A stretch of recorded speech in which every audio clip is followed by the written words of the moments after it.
With Bitcoin setting all-time highs, it's bringing up the rest of the market, but before investors buy in, it's best to understand how much activity is actually occurring on each of these platforms. I'm Rosemary Miller here with Stephen Ehrlich, the director of Forbes Digital Assets, here to tell us more. Thank you so much for joining me today, Steve. All right. Thanks, Rosemary. So, Steve, you mentioned something about a zombie blockchain. Could you tell us what that is?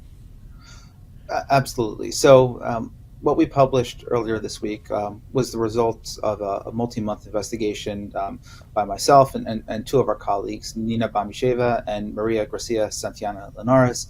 And what we really were looking at we were looking for zombie blockchains.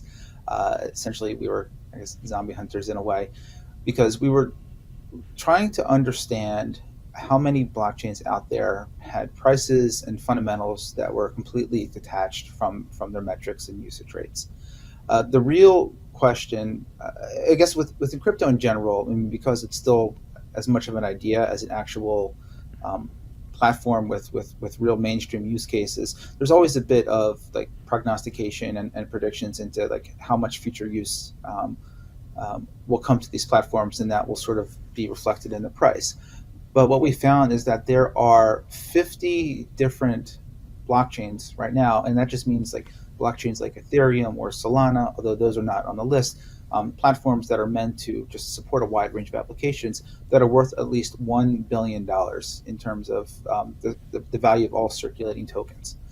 And just intellectually, that seems unlikely, at least to be something that can be supported at scale, because there just isn't enough use, and these platforms can become commoditized to some extent.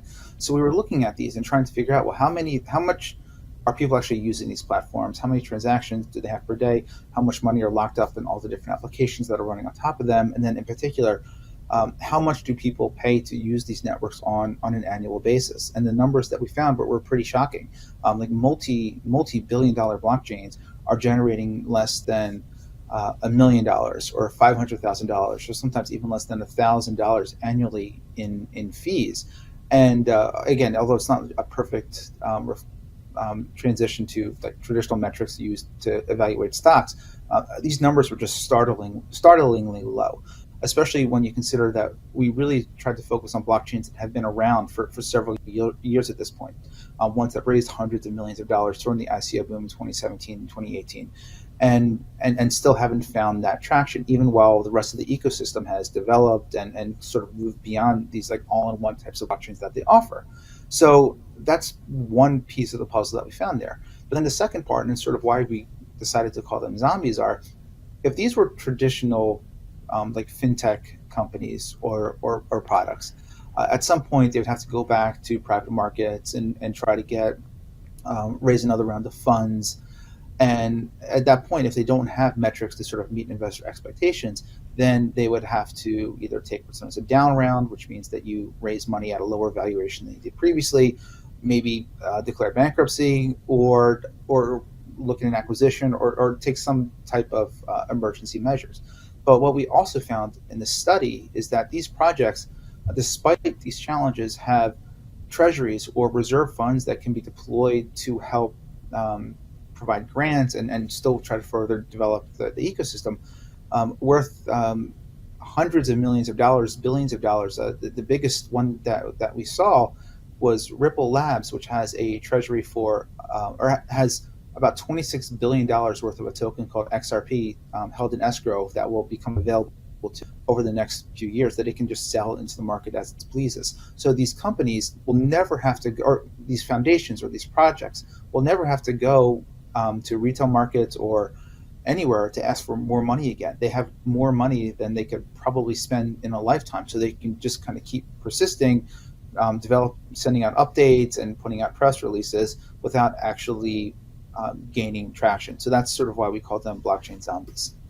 So how did these blockchains get such big treasuries? A few ways. I mean, some of them, I mean, it's important that there's a couple of different types of zombies that we talk about in the report.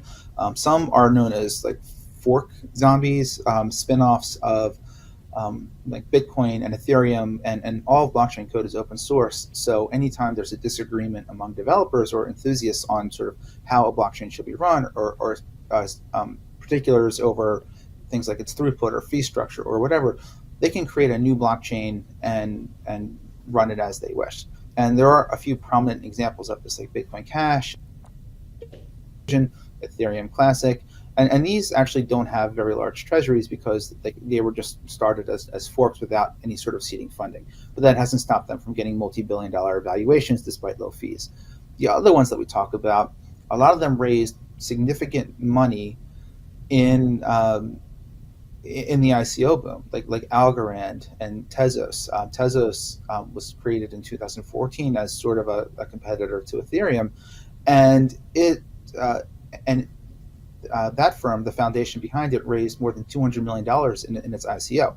Today, that treasury has grown to about $700 million, even though, ironically, they only keep 20% of it in the native token for the Tezos blockchain, XTZ.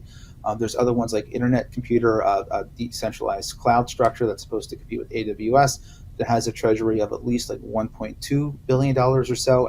And Cardano is another one that has a massive treasury, and they raise these funds, and then they create these token issuance schedules that reserve a certain allotment of the total supply of tokens for the founding team. In many cases, that will be held in escrow for years to come, but we can calculate the market value of those, and it is just gargantuan. So, what does the future look like for these blockchains, and can they ever come back to life? Sure. I mean, there is a possibility for them to come back to life. I mean, there are projects. Stacks is one. It's sort of seen as a compatible blockchain to Bitcoin that's getting a lot of attention. We put them on the list because it just has had very little activity historically, although that has surged a bit of late. And they are supposed to implement they call a major upgrade in April that theoretically could make the blockchain more usable, and because it's so closely associated with Bitcoin, that's one that maybe could move out of sort of blockchain purgatory, for lack of a better term.